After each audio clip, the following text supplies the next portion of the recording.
حضرت بایزید بستامی کہتے ہیں کہ میں نے اپنی ماں کے آگے ہاتھ جوڑے، میں نے کہا امی تجھے راضی کروں یا رب کو راضی کروں؟ تو اپنے حق مجھے معاف کر دے، اللہ کو میں راضی کر لیتا ہوں۔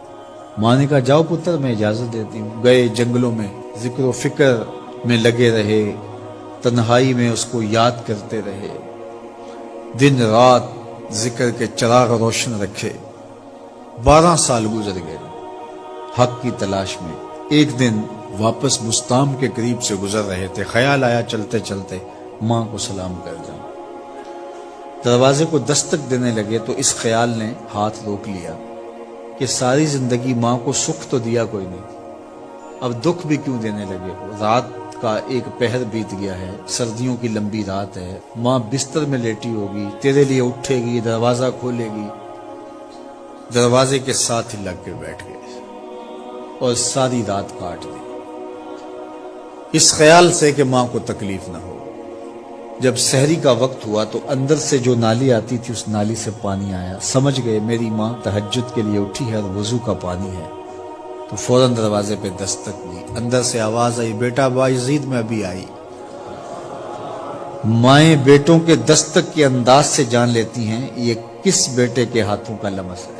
12 سال کے بعد آئے، دستک دی، کہا بیٹا بایزید میں ابھی آئی۔ ماں کی تو نگاہیں ہی دروازے پہ رہتی ہیں۔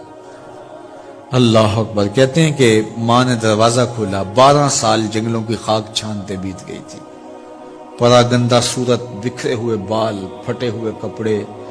میری ماں کی جب نگاہ میرے پہ پڑی تو اس کی چشمان سے موٹے موٹے آنسو ٹپکنے لگے، اور اس نے ایسے ہاتھ پھیلا کے کہا مالک میرا بیٹا بایزید تیری طلب میں نکلا تھا، تو نے ابھی تک اسے اپنا قرب نہیں دیا۔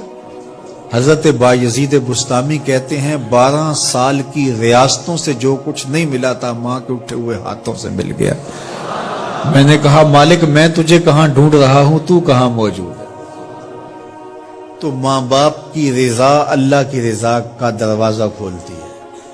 جن لوگوں کے ماں باپ ناراض ہیں اور وہ جا کے پیر صاحب کی خدمت کرتے ہیں اور میاں ماں کے قدم چومو، باپ کی ٹانگیں دباؤ، ان کی خدمت کرو، تمہارے پہلے مرشد وہ ہیں، ان کو راضی کرو، پھر کسی شیخ کامل کی صحبت میں آنا، دیکھو کیسے دل کی بند کھڑکیاں کھلتی ہیں۔